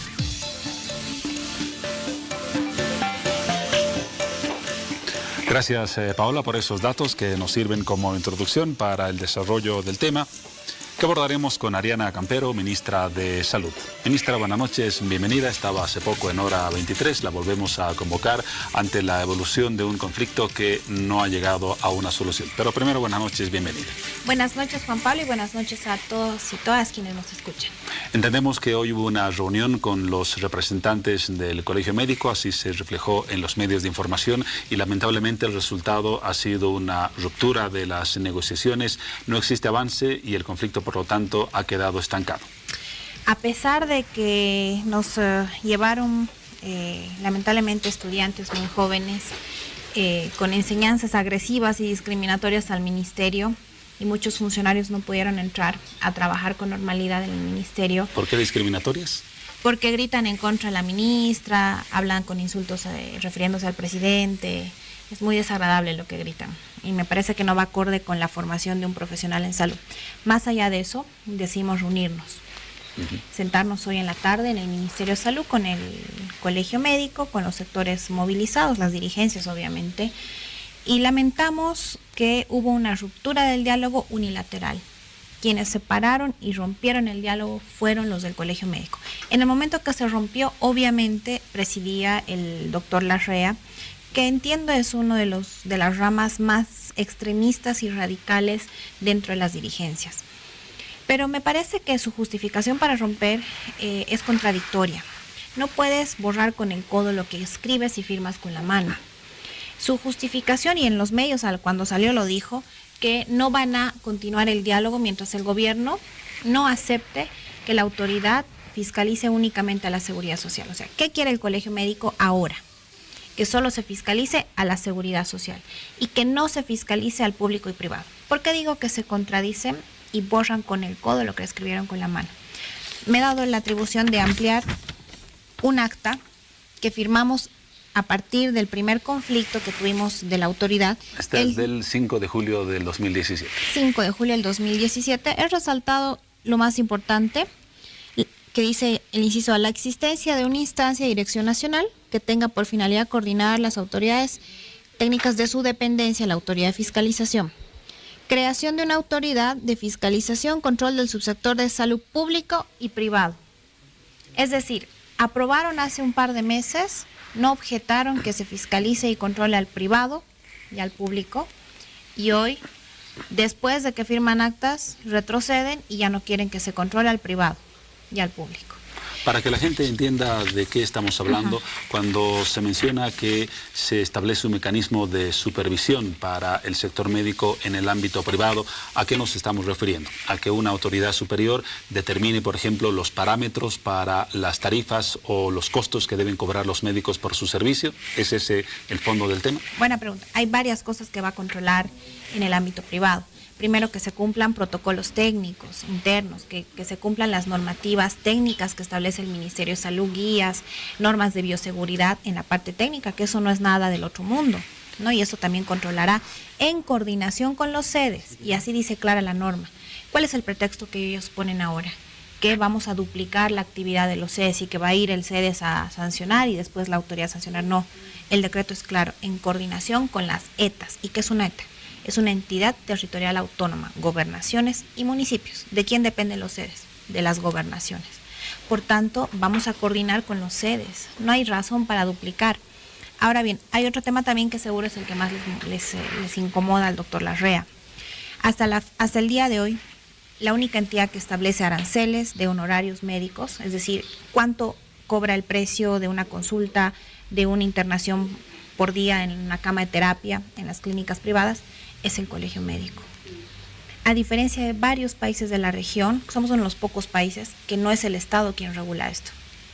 Y entonces la autoridad no va a establecer. Quien va a establecer estos aranceles, y empezamos a trabajar nosotros, es el Ministerio de Salud, porque somos cabeza de sector. Y quien controlará y regulará que esos aranceles se cumplan, ahí recién es la autoridad. La autoridad no va a establecer nada, ellos no tienen competencia en normar, somos nosotros. Ahora, lo que dice el Colegio Médico, tanto a nivel nacional como departamental, es que el gobierno tiene algún ánimo o una predisposición negativa hacia el sector, porque, por ejemplo, no se trata de ejercer el mismo control contra otras disciplinas y otras profesionales como los arquitectos, los ingenieros, y cabría en ese sentido lo mismo que usted menciona, pero desde la otra orilla, es decir, una actitud política de intentar neutralizar un sector que ha sido crítico con el gobierno. No creo, yo no considero, porque ¿qué veo en las banderas de lucha en los carteles de los hospitales, por ejemplo? Y creo que en algunos casos las dirigencias más extremistas y quieren confundir a las bases, utilizando un tema muy sensible para todos los médicos, que es el tema de la mala praxis, con lo del Código Penal. Y yo veo confusión, todos dicen no somos criminales. Vayan a los hospitales, esa es la consigna. Pero yo les exhorto a los colegas médicos, tienen el derecho a dudar de la información que le pasa a su dirigencia y tienen la total posibilidad de entrar a internet en este mismo segundo Gaceta Oficial de Bolivia, artículo 3385, y vean artículo por artículo, inciso por inciso, dónde se criminaliza el ejercicio de la profesión. Pero esa es la bandera. Aunque de todas maneras en los textos que se ha conocido no tenemos lamentablemente a mano el contenido del proyecto. Sí se habla de sanciones como la suspensión del ejercicio profesional e incluso una pena de cárcel en el caso de que se llegue a un extremo de una circunstancia no prevista en una atención médica. Bueno, a ver, hay que diferenciar dos cosas. Esto lo ve la Asamblea Legislativa, no lo ve el Ejecutivo ni el Ministerio de Salud. Sin embargo, nos hemos dado la atribución de que hoy la presidenta de los diputados y el presidente del Senado están las páginas web de la Asamblea Legislativa, senado.gov.bo. Allí se puede encontrar el texto del proyecto. El último texto redactado y que según nos informan los presidentes de la Asamblea han llegado a actas de acuerdo con la dirigencia. Recordemos, hace 2 semanas, un día viernes, salieron abrazados, aplaudiendo, sí nos han escuchado de la Asamblea Legislativa, los dirigentes del sector, y es el mismo acuerdo que informan los presidentes que se ha cumplido en la redacción. Ahora bien, obviamente, todos los países del mundo legislan, todas las entidades legisladoras legislan sobre la mala praxis. Y nadie quiere cometer excesos, nadie quiere cometer una norma que criminalice. Vamos al sentido lógico. ¿Qué sentido tiene que el órgano legislativo y el órgano ejecutivo quieran meter a todos los médicos a la cárcel? ¿Quién trabajaría en los hospitales, que también es una tuición nuestra? No tiene sentido alguno decir que estamos en contra de los profesionales y que queremos penalizar el ejercicio de la profesión. ¿No era suficiente la normativa existente hasta ahora para sancionar un posible hecho que salga de las manos de un médico? Bueno, a ver, yo creo que eso tiene que explicarlo mejor la Asamblea. Sin embargo, yo entiendo que se está trabajando un nuevo Código Penal con más de un centenar de artículos, y que obviamente ese tema entraba en el viejo Código Penal y tiene que retomarse en un nuevo código. Pero es tan ajeno el Ministerio de Salud a lo que está pasando como gestión de discusión de una nueva normativa en la Asamblea Legislativa. Me imagino que hay algún nivel de coordinación entre lo que hace el Ministerio de Salud y las propuestas que se discuten por la bancada oficialista en la Asamblea. A ver, nosotros siempre coordinamos, pero hay determinaciones que son órganos independientes. Y además la presidenta de diputados es médica de profesión. Entonces, cada quien toma sus atribuciones. Nosotros, es más, nos hemos reunido con los presidentes para hacerles llegar observaciones de las primeras redacciones. Y se nos ha escuchado como cabeza de sector, con mucho gusto, y no nos hemos amotinado. Me parece que hay que agarrar una posición coherente.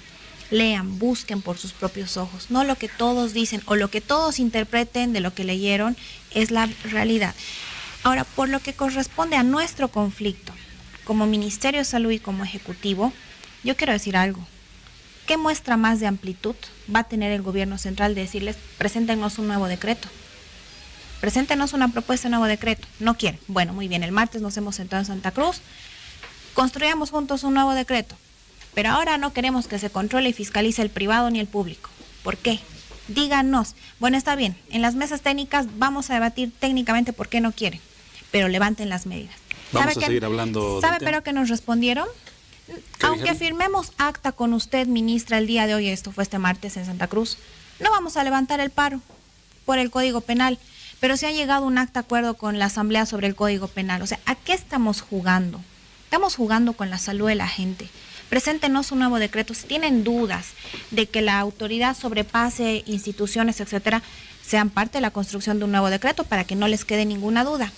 Vamos a seguir hablando del tema y de la evolución del conflicto tras una pausa que sin embargo es informativa. Son las 12 horas o las 0 horas con 5 minutos, ya nos pasamos 5 minutos del horario habitual y Paola nos va a presentar las noticias que han sido importantes en la jornada que ha concluido, la del día jueves.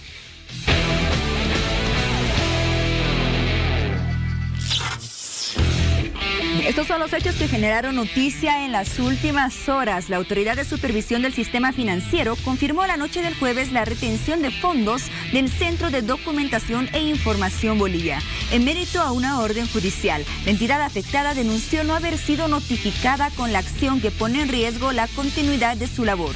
Por otra parte, la ASFI señala que la retención de fondos es una orden impartida por una autoridad competente en la que dispone de manera expresa la inmovilización de los fondos que una persona natural o jurídica mantiene en las entidades supervisadas, de acuerdo con lo establecido en el ordenamiento jurídico vigente. Por otra parte, una parlamentaria republicana en Estados Unidos denunció ante el Congreso del país norteamericano la sentencia emitida por el Tribunal Constitucional de Bolivia de permitir la reelección indefinida del presidente Evo Morales. Leana Oroz es el nombre de la representante de Florida, quien hizo conocer ante la Cámara de Representantes su denuncia y además pidió a sus colegas apoyar al pueblo boliviano y no callar ante lo que ella asegura es una arbitrariedad.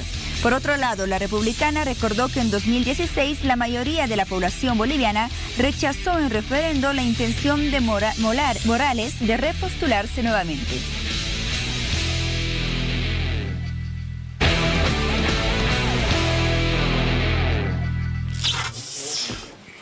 Volvemos al tema que tratábamos con la ministra de Salud. Decía, ministra, los representantes del Colegio Médico tienen una responsabilidad. Ustedes les plantearon que elaboren una normativa. Sin embargo, este no será un trabajo conjunto porque puede parecer, de acuerdo a la visión de los médicos, que es hasta cierto punto cómodo endilgarles una responsabilidad que teóricamente debería ser compartida entre el ministerio y los propios dirigentes del sector.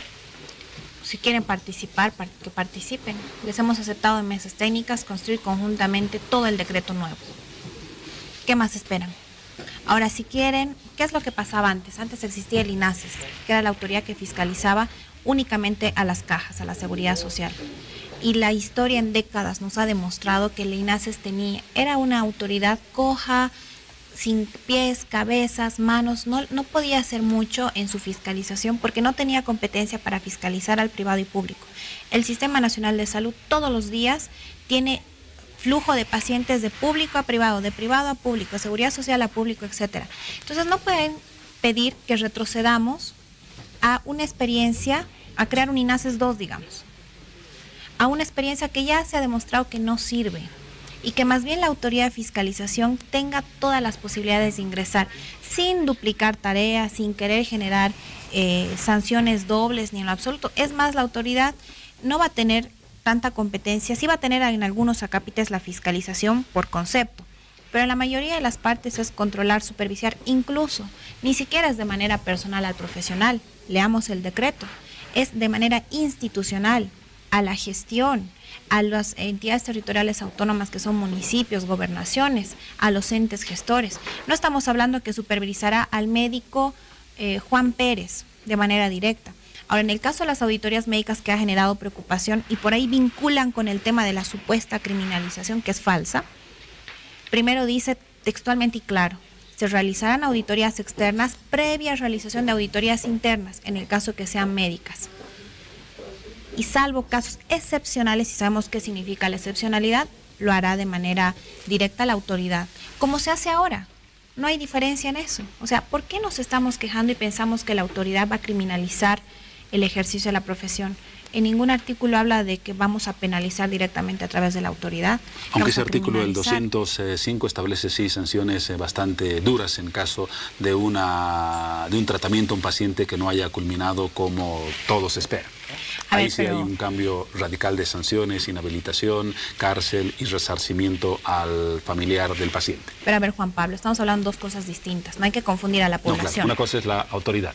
Ahí usted tiene que tener claro como periodista de que una cosa es la autoridad de fiscalización. Ese es un tema, está claro. Es creada con un decreto supremo.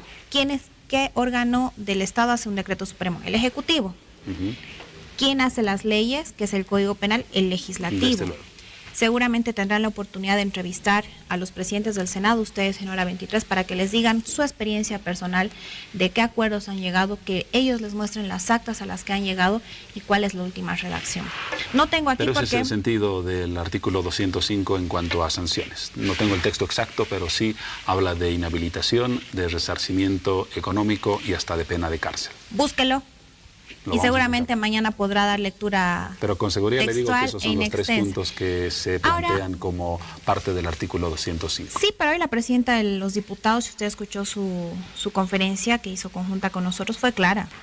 Ni siquiera habla del sector médico, habla de sectores profesionales en general en el artículo 205. Busquen en la página web de la Asamblea Legislativa. No me quiero meter mucho en eso porque después van a querer achacar que la ministra está penalizando a través del artículo 205. Las leyes las hace la Asamblea Legislativa, que es un órgano independiente, y los diputados y senadores son electos por el pueblo. Y otra cosa es el Ejecutivo, que hacemos los decretos. En nuestro caso, como ministra de Salud, vengo a explicar el tema de la autoridad. Busquen en Gaceta Oficial el Decreto Supremo 3385 y podrán evidenciar con sus propios ojos que ningún artículo penaliza ni criminaliza directo el ejercicio de la profesión. Ahora sí, la preocupación es que se controle y se fiscalice a todo el Sistema Nacional de Salud, al privado, a la Seguridad Social y al público, pues me parece incoherente que el pueblo pague con un paro para oponerse a la fiscalización. El principio de transparencia es permitir que se controle, que se supervise, que se fiscalice. ¿A qué le tenemos miedo? Ahora yo pongo un ejemplo práctico, muy práctico. Quiero poner 2 ejemplos prácticos. Hospital Obrero. Descubrimos toda una red de tráfico de insumos reactivos de laboratorio del Hospital Obrero de Anatomía Patológica hace 4 semanas en beneficio de laboratorios privados. Más de 18,000 pruebas han sido desviadas hacia el beneficio de privados. Y 18,000 asegurados seguramente no tuvieron la oportunidad de realizarse sus pruebas. Aunque los médicos dijeron ¿Cómo? que no están en contra de la investigación y que están dispuestos a ser parte de la denuncia para la sanción correspondiente. Pero ¿y por qué entonces quieren que se elimine la fiscalización al privado? ¿Cómo va a entrar la autoridad a fiscalizar si no tienen su competencia, entrar y fiscalizar al privado? Ese es el análisis sencillo. Si no tenemos la normativa que nos establezca la competencia para la autoridad, no lo va a hacer porque no es su competencia. Así trabaja la función pública, así trabaja el Estado. Tienes la competencia y lo haces, no la tienes, no tienes por qué hacerlo. Es usurpación de funciones entonces. Entonces ahí hay que tener claridad total. En el caso del Hospital Obrero y en caso de muchos casos de tráfico de público a privado, y no es desconocimiento de la gente y seguro de usted tampoco, Juan Pablo, tiene que haber un control. Nadie va a prohibir el ejercicio de lo privado, pero no se puede permitir que usen recursos públicos a beneficio de privados. Que usen y trafiquen pacientes a beneficio de privados. Y otro ejemplo, dicen que vamos a suplantar actividades del CEDES. Cuando la mujer tuvo el parto en Cochabamba de un centro de salud público en La Puerta, porque no la atendieron los médicos o el personal que estaba en ese momento y era de día, y eran médicos generales que podían atender un parto, la autoridad no entró directo, ni sancionó a los médicos directos. CEDES, vamos a contribuir al control, a la supervisión, que es lo que ha pasado en Sacobamba. El caso ha quedado, creo, prácticamente olvidado, ¿no? El CEDES está haciéndolo. Nosotros no hemos querido suplantar para no generar más susceptibilidades en el sector. Esa es la realidad. Pero además, yo entiendo que un médico general puede atender completamente un parto normal. No necesitas especialistas. Y en ese centro de salud había médicos generales y licenciados. Y ahí yo dejo a la conclusión de la población. Es necesario que tengamos una autoridad que proteja a la población, y la autoridad también va a proteger al profesional.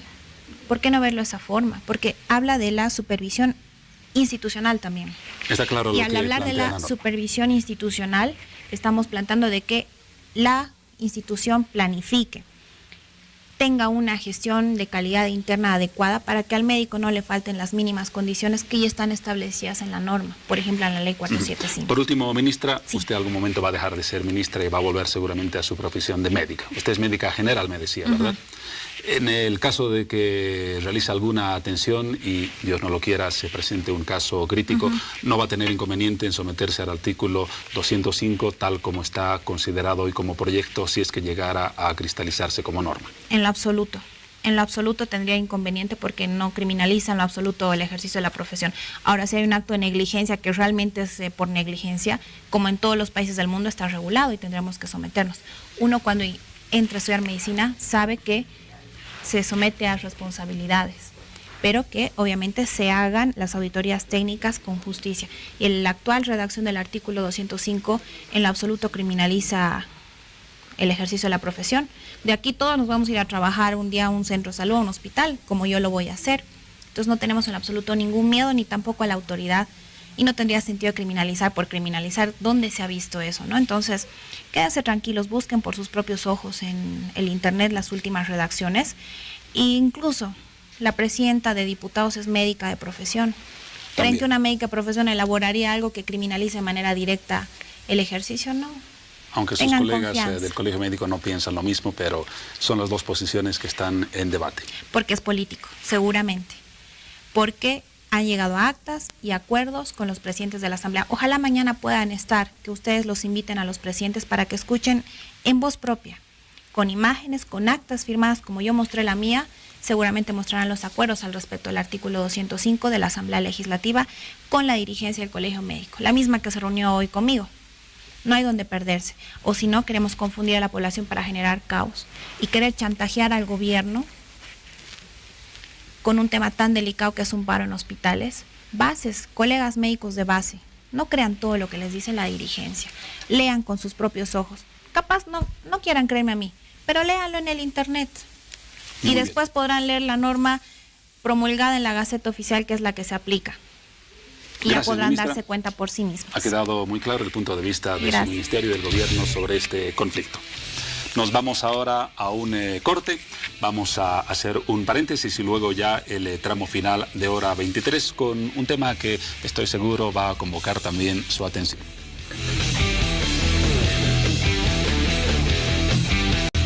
Muy bien, comenzamos este bloque de hora 23 hablando de aquellas familias formadoras de líderes, pues el núcleo familiar sin duda es la base fundamental para que la futura generación pueda desarrollar liderazgo y así afrontar la vida.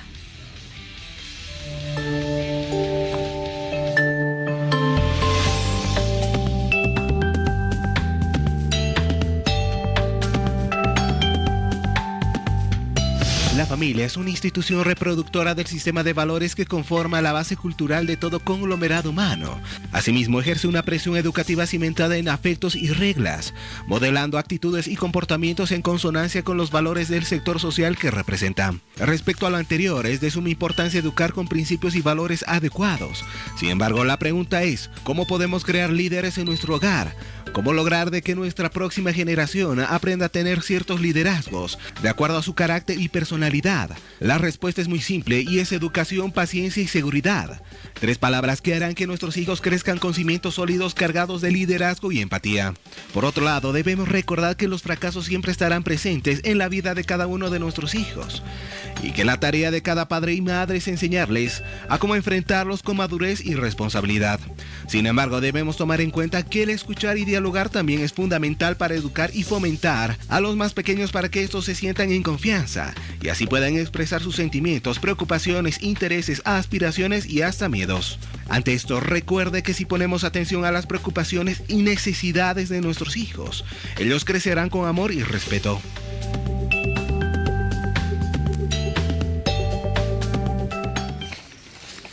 Bueno, como padres lo que se quiere es que los hijos sean personas de bien, exitosas, grandes profesionales, líderes en su ámbito, que contribuyan a la sociedad. Bueno, pero la pregunta es, ¿cuál es el rol que desempeña la familia para que este objetivo se cumpla?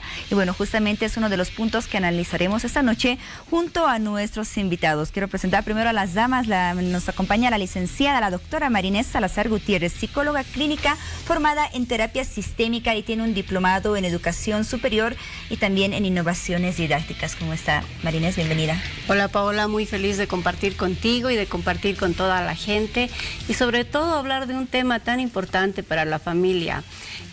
Creo realmente que es la familia quien tiene que fortalecerse para este tema y para otros. Muy bien, estaremos desarrollando los próximos minutos ya su punto de vista. También les presento al señor Gustavo Mejía Clavijo, él es presidente nacional de la Escuela de Padres de Familia. ¿Cómo está, Gustavo? Bienvenido. Gusto de tenerlo nuevamente en el programa.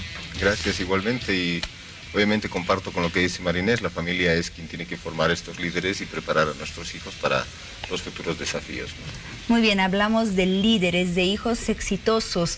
¿Cómo puede cambiar primero la definición de ese término de una persona a otra? ¿Qué es lo que como padre una persona puede considerar que tiene un hijo líder exitoso y tal vez podría variar para otro padre? La pregunta para ambos. Comenzamos con usted, Marinés. Yo creo que es muy importante que como padres quitemos estos estereotipos que se han puesto en el liderazgo. Durante mucho tiempo se ha pensado que un líder nace Y esto significa que algunos nacían y los otros tenían que ser los que seguían, ¿no?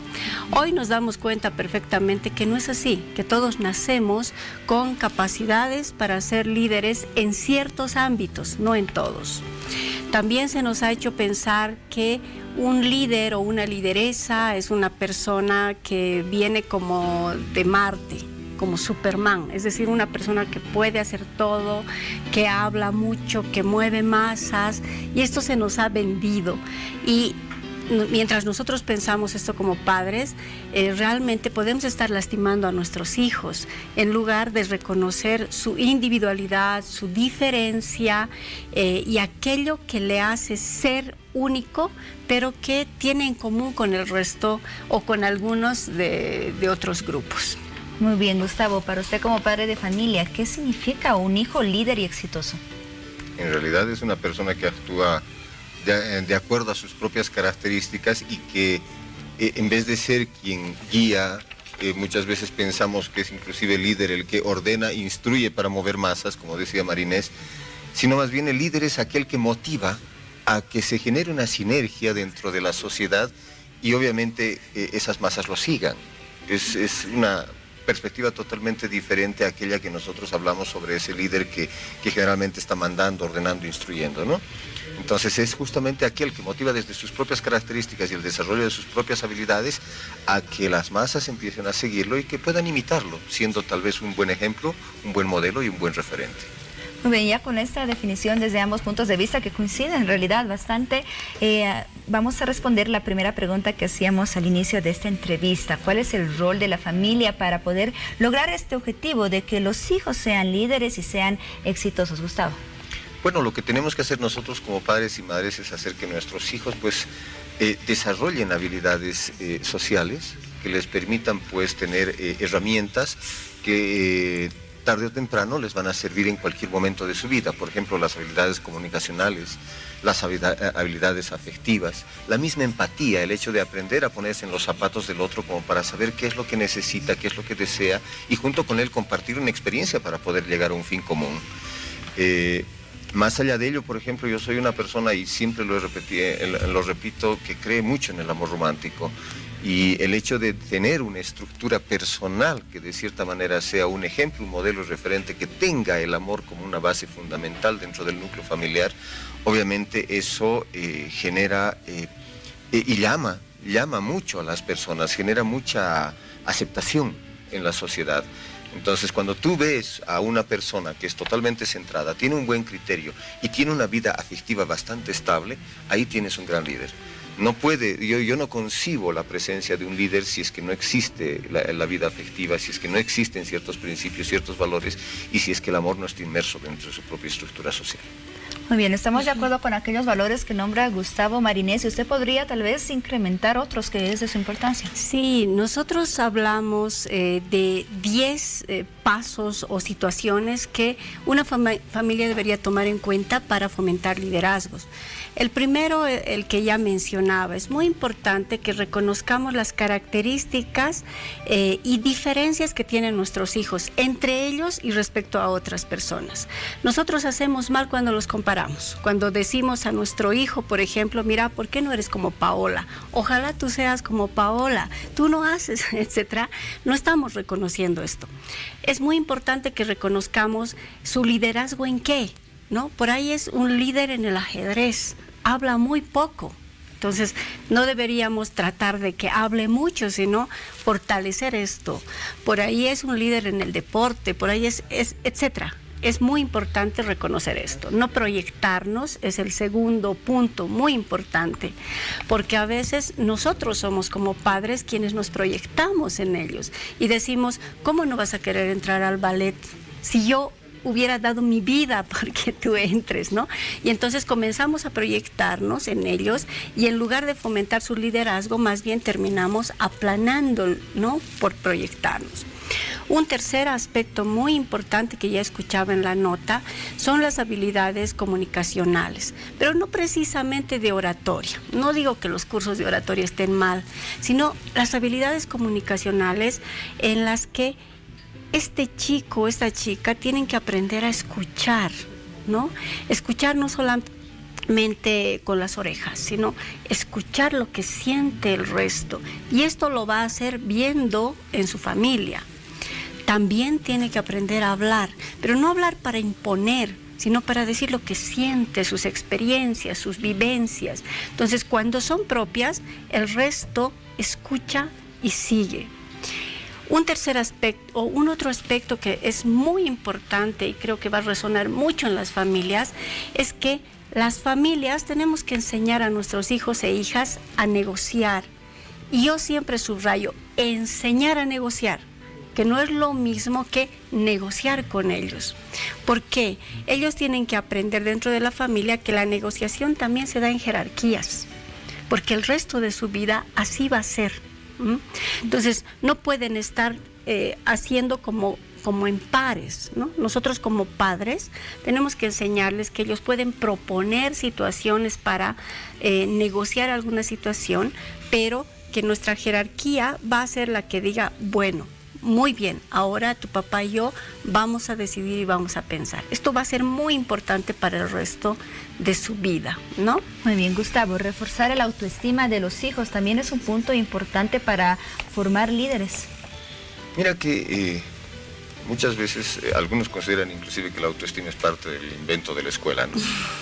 Y el hecho de que de cierta manera la autoestima esté ligada al autoconocimiento, porque esa es una base fundamental. Tienes que aprender a conocerte para quererte a ti mismo, para aceptarte, para reconocerte como persona y desarrollar tus propias habilidades en el entorno, es lo que de cierta manera va a marcar mucha diferencia. Entonces nosotros tenemos que aprender, o enseñarles tal vez a los hijos. Digo el tema del aprender porque muchos padres no sabemos cómo desarrollar la autoestima de nuestros hijos. Pero también al mismo tiempo tenemos que enseñarles a nuestros hijos a reconocer sus propias cualidades, a reconocer sus propias capacidades, inclusive el hecho de reconocer sus propias limitantes. Porque si uno no conoce sus límites, puede terminar proyectándose hacia un fracaso. Y eso nos lleva a las frustraciones y de hecho que aquello que hemos avanzado se retrocede.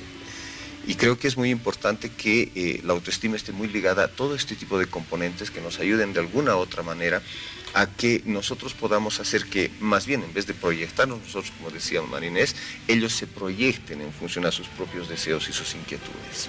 Muy bien, como padres, por ejemplo, cuando el hijo no sigue las proyecciones o las expectativas que tenía el padre, ¿cómo debería actuar ese padre? Lo que debería hacer es sentirse tranquilo, porque es un hijo que está tomando decisiones sobre su propia vida, ¿no? El hecho de que nosotros nos proyectemos en ellos, como decía Marinés, yo quería ser médico, ¿y por qué no eres tú médico? ¿No? Lo que hacemos es frustrarlos. Por eso es que nosotros hoy en día vemos algunas consecuencias. El tema de el ejercicio y la práctica de alguna profesión o algún oficio, donde realmente inclusive lo hacemos con mucho desgano, es porque estamos haciendo algo que no nos gusta, algo que no sentimos que nos pertenece, que pertenece a parte de nuestra vida. Y más allá de ello, por ejemplo, el hecho de que no sintamos la satisfacción de poder prestar un servicio a través de lo que hemos aprendido. Bueno, y la explicación que podrán dar muchos padres cuando se proyectan a través de sus hijos es que, bueno, por amor no pueden permitir que el hijo se equivoque, que siga un camino incorrecto, por ejemplo. ¿Lo escuchaste en alguna ocasión? Sí, sí, seguro que sí.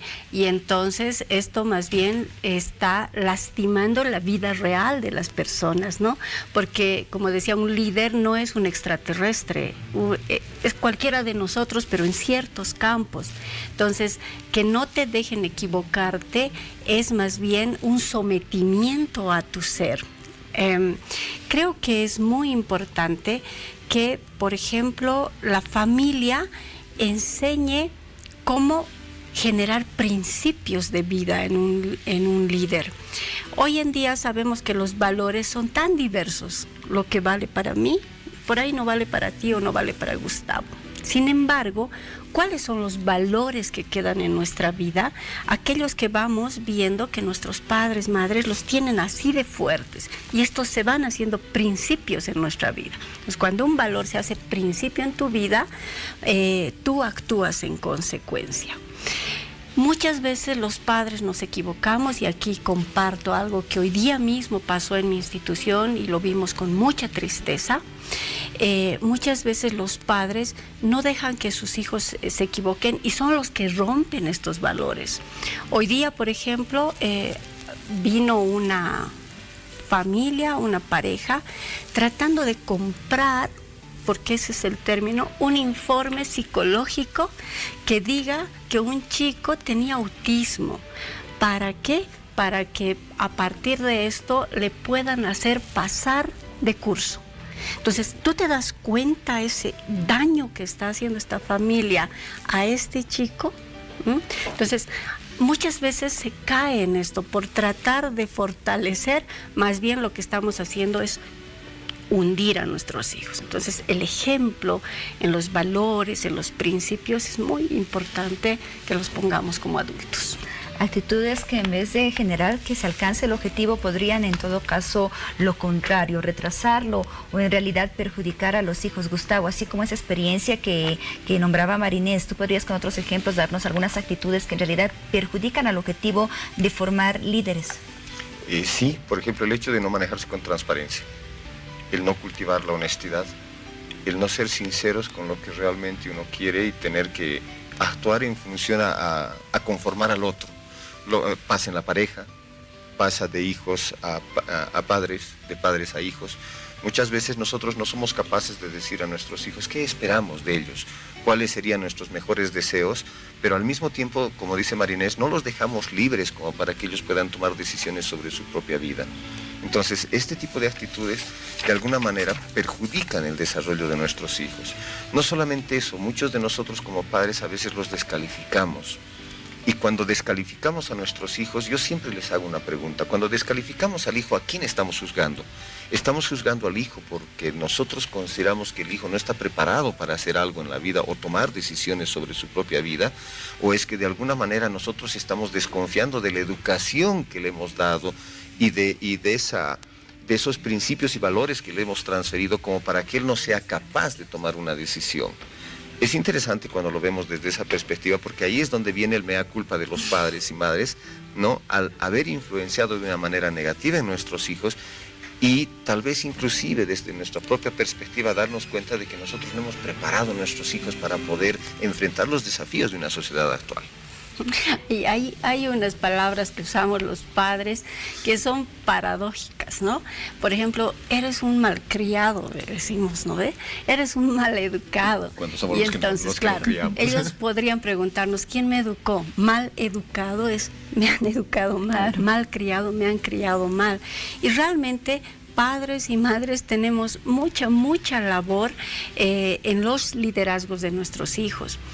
Por ejemplo, Paola, si en este momento nos preguntan, o sea, un chico o una chica que habla poquito, que no tiene grandes grupos, ¿puede ser un líder? Por supuesto que sí, ¿no? Y si la familia trata de que este chico hable mucho y tenga muchos grupos, le está haciendo un daño. Muchas veces confundimos, pensamos que la timidez es un defecto. Y no, es una forma de expresión.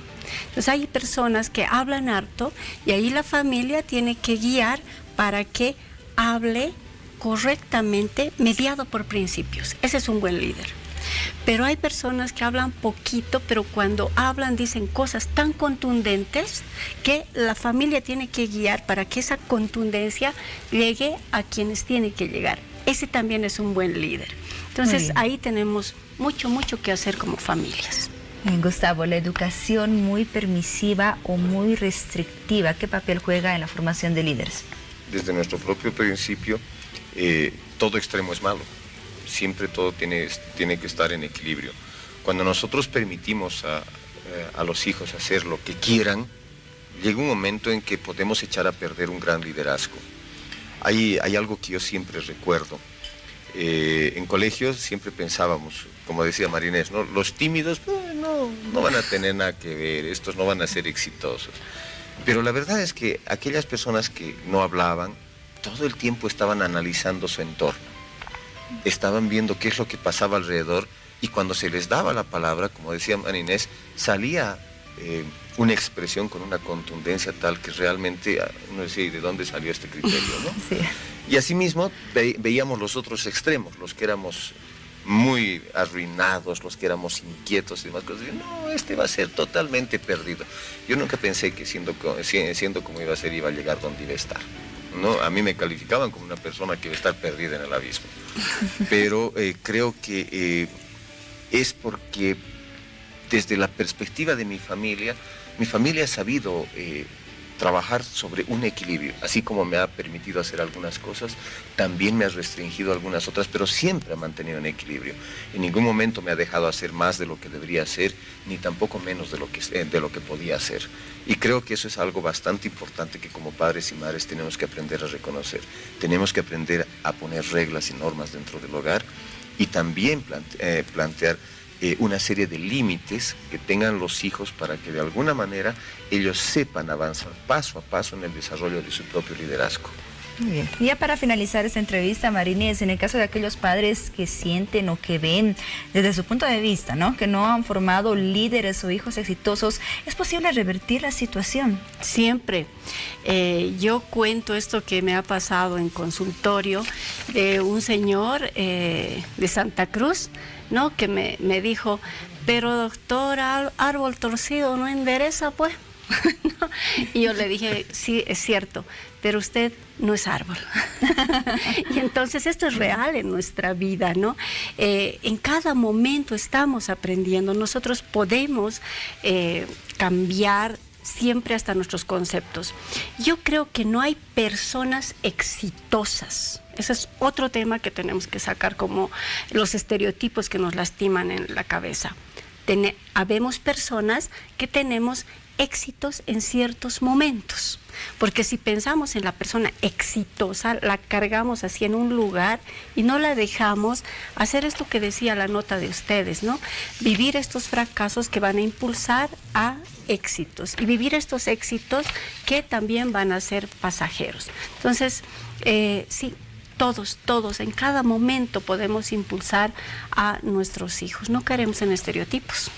Muy bien, de verdad esperamos haber orientado a todas las familias que nos ven en este momento respecto al tema que desarrollamos en esta noche. Quiero agradecer la presencia de la licenciada Marinés Salazar Gutiérrez, psicóloga clínica formada en terapia sistémica, y de la misma forma de Gustavo Mejía Clavijo, presidente nacional de la Escuela de Padres. Gracias a ambos y hasta otra oportunidad, un segundo capítulo donde tendremos ya más tiempo para desarrollar ese tema. Seguro que sí. Muy bien, nos vamos a una pausa, producción. No, nos vamos con el siguiente tema porque vamos a hablar acerca de la ergonomía en el trabajo. Es momento de analizar a los trabajadores y el lugar donde ellos trabajan, porque esto es de suma importancia tanto para la productividad de la empresa, para el desarrollo del trabajo, como también puede tener efectos negativos si existe una falta de ergonomía.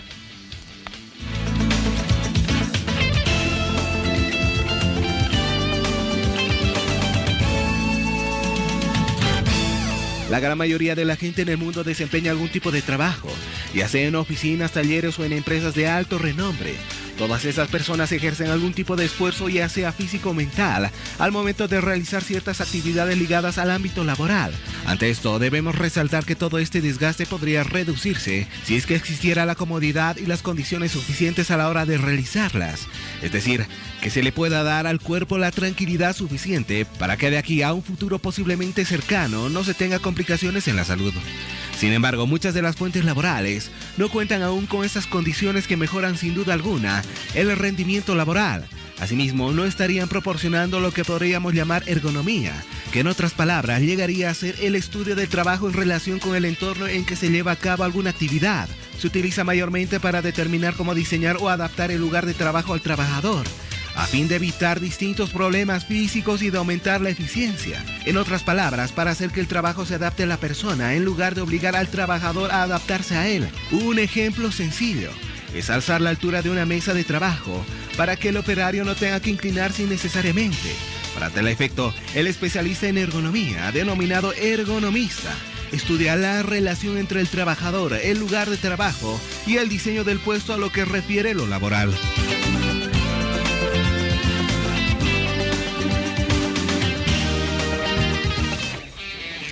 Muy bien, ahí teníamos una introducción acerca de la ergonomía en el trabajo, y ya para desarrollar ese tema voy a presentarles a la doctora Giovanna Sardán Rivero, abogada laboralista. ¿Cómo está, doctora? Bienvenida a Hora 23. Buenas noches, a los televidentes también, un saludo cordial.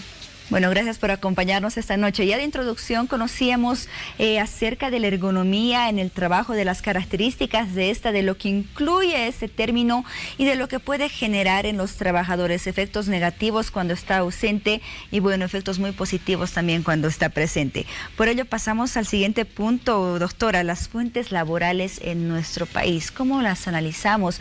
En la mayoría de los casos cuentan con ese término que estamos desarrollando esta noche, ergonomía en el trabajo.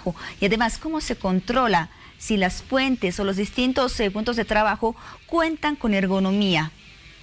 Bueno, es importante señalar primero, ¿no?, que la ergonomía está citada en nuestra norma como algo obligatorio que tienen que practicar las entidades, ya tanto entidades públicas como privadas, ¿no?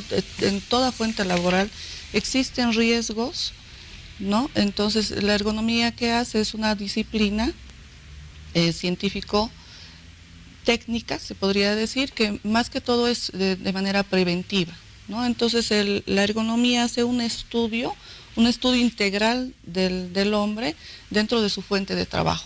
Entonces, ¿qué hace? A partir de estas características, hace un diseño del puesto de trabajo para evitar, digamos, algún daño, alguna incapacidad posterior al trabajador. Entonces, tenemos en la norma, si evidentemente no está muy específica, si se menciona de manera general en nuestra Ley de Higiene y Seguridad Ocupacional, está específicamente en el artículo 350, que te dice que los puestos de trabajo deberían estar diseñados ergonómicamente, pero no te da los lineamientos específicos, digamos, ¿no? Pero sí ya partimos de algo, además que tenemos la premisa de nuestra Constitución, que de todos los bolivianos tenemos derecho a la salud y a un trabajo digno con seguridad ocupacional, higiene y seguridad, ¿no? Muy bien, ¿y cómo se realizan estos controles? ¿A qué instancias corresponde los controles acerca de las características ergonómicas de cada trabajo? Como institución rectora, ¿no?, tenemos nuestro Ministerio de Trabajo, que es la encargada de hacer cumplir precisamente estos lineamientos, como digo, ¿no? Esto se hace a través de su Dirección de Higiene y Seguridad Ocupacional, que cuenta el Ministerio de Trabajo, ¿no? A través de sus inspectores se realizan inspecciones en los diferentes puestos de trabajo, en las diferentes empresas. Esto también puede ser a solicitud de las mismas o de oficio que tiene que realizar el Ministerio de Trabajo a través de su dirección. Muy bien, en caso de aquellas empresas que no cumplan con esta norma, doctora, que no cuenten con las características ergonómicas que estén destinadas en realidad a la comodidad y a la necesidad que requiere un trabajador, ¿cuáles vendrían a ser las sanciones? Bueno, debemos diferenciar. Por ejemplo, la Ley de Higiene y Seguridad Ocupacional está más enmarcada al tema de accidentes de trabajo, por ejemplo, ¿no? Entonces, en esos temas, cuando hay una inspección en las fábricas, en las industrias, en las construcciones que existen más incidencia de accidentes de trabajo, entonces sí hay sanciones, coercitivamente, ¿no? Tenemos sanciones. Pero en temas de ergonomía, como le decía, la ley toma de manera muy general. Entonces, por eso mismo, no hay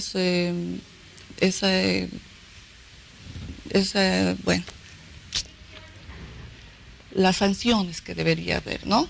Entonces no se toma la ergonomía todavía como algo muy específico dentro del tema laboral.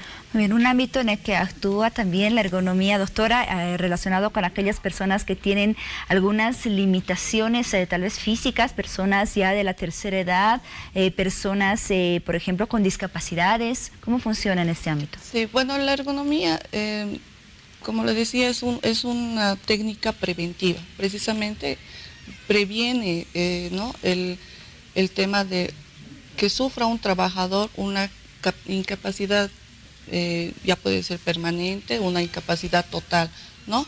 Una gradual incapacidad, ¿ya? De acuerdo generalmente la ergonomía, digamos, de oficina, ¿no? A veces estamos sentados, porque estamos sentados 8 horas, creemos que no no sufrimos el riesgo, pero sí, el estar sentado tal vez 8 horas, después tenemos problemas de rodillas, de espalda, si no tenemos un puesto de trabajo ergonómicamente diseñado. Entonces hay una gradual pérdida de la capacidad laboral, que pues esto puede generar definitivamente una invalidez permanente o una incapacidad permanente, ¿no? Y que genera una jubilación del trabajador. Tomamos en cuenta algunos factores relacionados con la ergonomía. Para determinar que existen características ergonómicas en un trabajo, ¿qué factores se deben evaluar, se deben tomar en cuenta? Se debe tomar en cuenta, bueno, hay unos lineamientos que nuestra norma no contempla, pero sí tomamos normas de países, ¿no? Entonces, se debe tomar en cuenta, por ejemplo, la luz, ¿no? El ambiente, se debe tomar en cuenta las sillas de trabajo, la mesa de trabajo, en la silla de trabajo, por ejemplo, que tiene que tener un posabrazos, los posapiés, la silla que tiene que tener una curvatura para que tú estés cómoda en tu silla de trabajo, y además que esto tiene como consecuencia mayor producción, porque es también favorable al empleador, ¿no? Si bien la ley es más favorable al trabajador, también en este caso es favorable al empleador, porque el empleador, cuando tiene un trabajador enfermo, incapacitado, entonces tiene que, por ejemplo, tiene bajas médicas, entonces hay una ausencia, ¿no? del trabajador, y tiene que cubrir esa ausencia.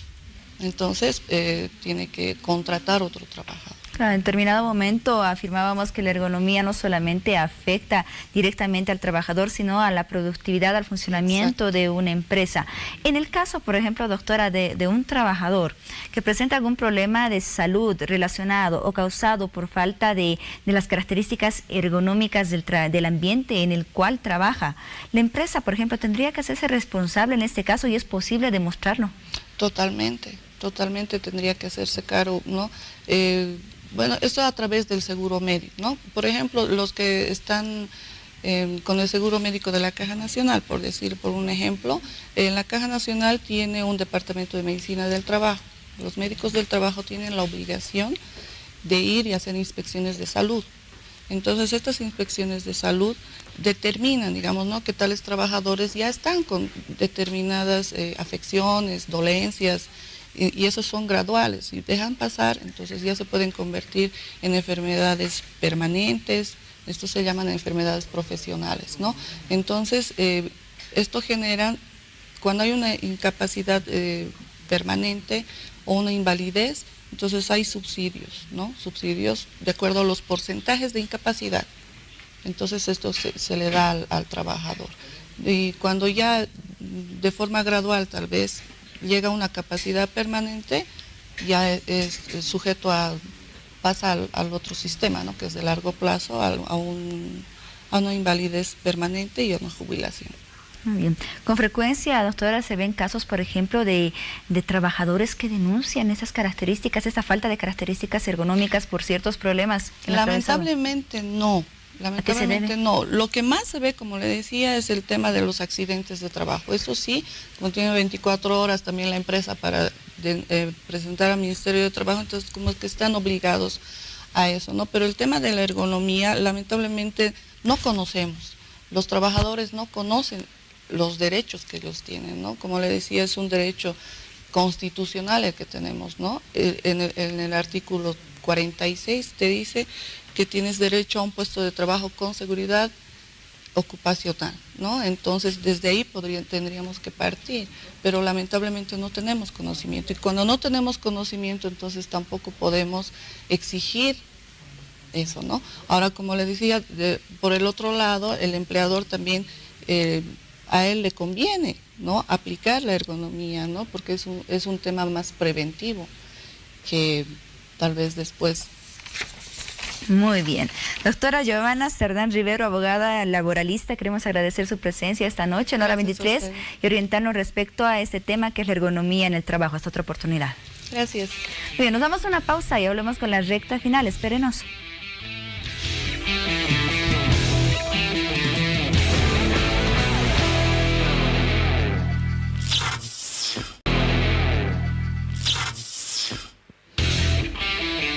Muy bien, llegamos Llegamos a la recta final de Hora 23, ya estamos en viernes, último día hábil de esta semana. Disfruten de esta jornada y nos reencontramos de acá a unas horas con más temas de su interés. Familias bolivianas, que tengan un excelente descanso. Adiós, Juan Pablo.